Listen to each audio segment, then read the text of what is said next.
Alright guys, welcome back. Today we're going to be doing a starter replacement on a 2012 Ford Explorer 3.5 liter. Stay tuned.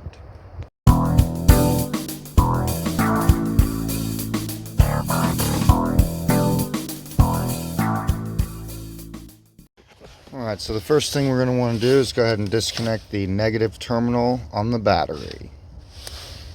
Alright, so I got that removed with a 10mm socket. I'm a DeWalt driver. If you do not use a DeWalt driver to take this off, it won't come off and you'll have to go back inside crying. Just kidding. Okay, the next thing we want to do is get this disconnected, the mass airflow sensor. So there's a small clip on the bottom that you can put your fingernail into, and then you can push up on a tab and pull it out. I'll show you what that looks like. You want to get your nail or a screwdriver in here to pull this down, and then this black piece right above it is what you want to actually push down on when you're sliding it out. Next thing we want to go ahead and do is disconnect the clips here for the air cleaner box and get that kind of ready to be disassembled here. And we want to disconnect or loosen up this clamp here, and we also want to remove this hose from this piece of the air tube here. So let me get that done. Okay, so we've got our hose clamp loosened. We've got that hose pulled up off of there. Next thing we want to do is come over here, and you can take this tab and move it up, and you should be able to pull this hose off. We may need a little bit more space in here. What I may do is just go ahead and remove the engine cover. I guess this probably just comes up over that, doesn't it? These engine cover things are so stupid. And we'll go ahead and disconnect this.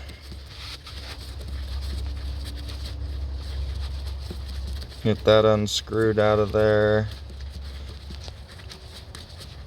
Oh, come on now.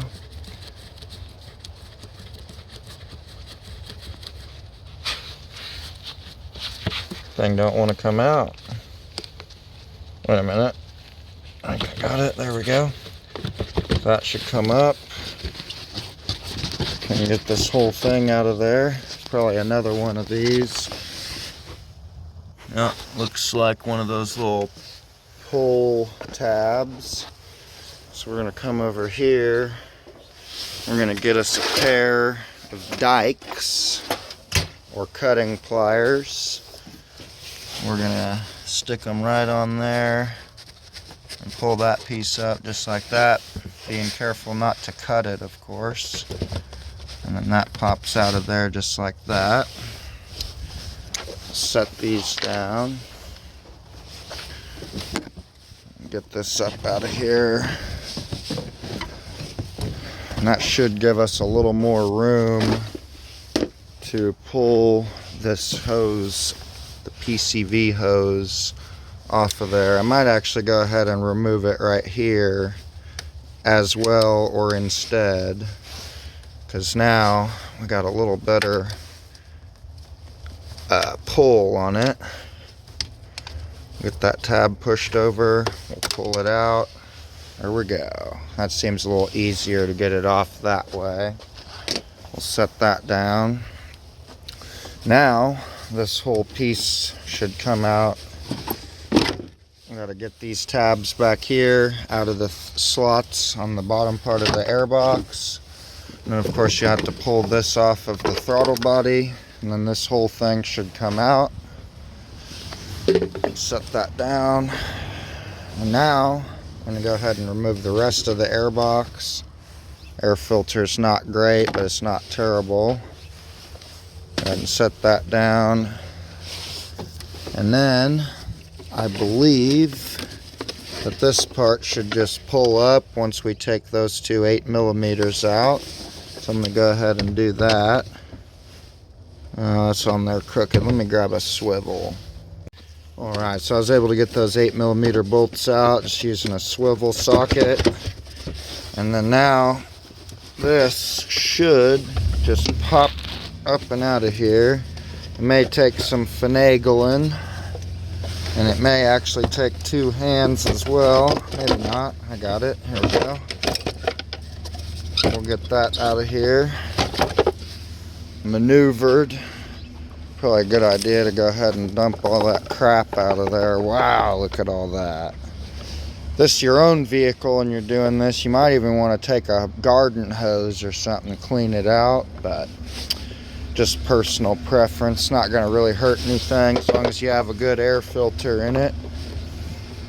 So now we've got much better access to the actual starter motor itself.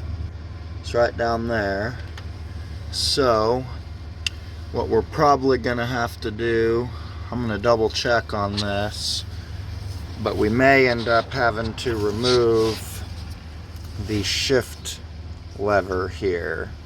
So I'm going to double check on that and I will be right back. Okay, so there's a couple different options here. You can either remove this hose to get the starter out, or you can do what I did and go ahead and remove the shift lever here, and that's this piece. I made 2 disconnections. I took the nut off that holds this bracket here onto the actual transmission, and luckily it's just a flat-sided hole, so it'll only really go on one way, at least as long as the bracket is pointing towards the left of this piece here on the cable that attaches it.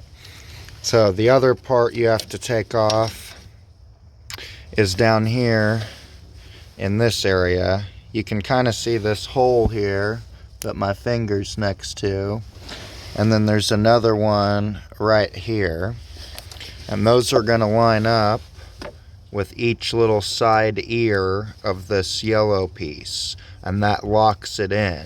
So if you take a pick, a straight one, you can go down in there into that hole and you can push the tab out, and then you need to do that on the other side. Here's that hole right here, and you work it out a little bit, and then you want to slide it up, and then you can kind of move it over here to the side. Now we've got much better access to the starter, so we want to go ahead and pull this cap off here, and then we're going to be able to access the electrical connections. One's going to come straight from the battery, and the other one is going to go, or it's going to be our signal wire. So I'm going to go ahead and grab a 13 wrench, and I believe that's either, I think that's another 13 as well. So I'm going to go ahead and figure out what sizes these are, and I'm going to get those removed. Okay, so we've got those off now. The one on the back, this stud here, is where the signal wire goes. That's a 10 millimeter. I was able to remove that with just a regular 10 millimeter wrench. Got the other one off with a 13 millimeter ratchet wrench. I couldn't get this one off with a ratchet wrench because it wouldn't fit due to the space around the plastic. I went ahead and tucked this one up in here, but that went on the larger copper colored stud. So now we want to go ahead and get at the 2 nuts that hold it in. One of them, I believe, is this one here that I'm pointing at, and then the other one is right on top, and it looks like it's got some kind of plastic piece on it right here above my finger. So we're going to have to pry that off before we can get at the bolt. If I remember right from the last time I did this job, those are going to be 15 millimeter. So I'm going to grab that now. Okay, so I went ahead and bungee corded the hose out of the way using this piece right here. And now we've got a very clear shot at the 2 bolts there that we need to get at. Turn this on, you can see them a little better. Also, that little plastic clip that was on top of the upper one, I was able to stick my door panel clip tool in here, and I was able to get it off like that from this angle back here.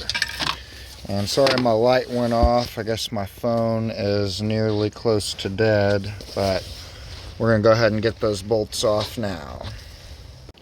Alright, so since we got that straight shot down in there, I just stuck a 6-inch or so extension and a deep well 13 millimeter, not 15, on the DeWalt.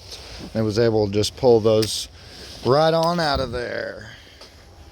So we got those right here. This is what your bolts should look like once you get them out. Now that we've got the 2 bolts removed, we can go ahead and pull the actual starter motor up and out. Luckily it's not stuck or anything.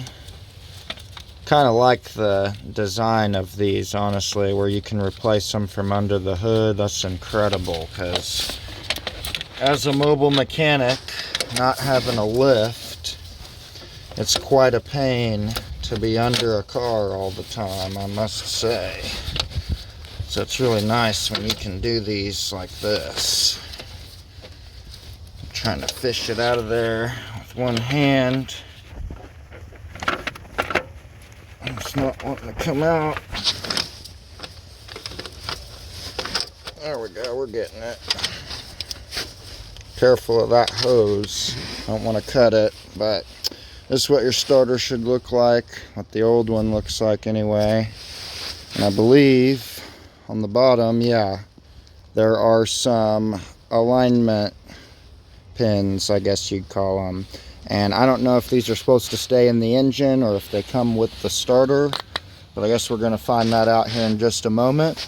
If the new starter does not have those in it, then we're going to have to transfer them over. If it does, then we're good to go. Let me grab the new one now. So here's our new starter compared to our old starter, and luckily it does come with the guide pins, and we can pretty much tell that they're exactly the same. So the next thing we want to do is go ahead and place the new starter in position. Okay, so I got the starter back in place and I got the bolts in. I actually did find it easier to take the bungee cord off when putting the starter in and probably taking it out, and you put it in on the right side of this hose. You have a lot more space to put it in, but this way gives you more access to the bolts. So I went ahead and put the bolts in, tightened them up, and don't forget to put your little clip back on there.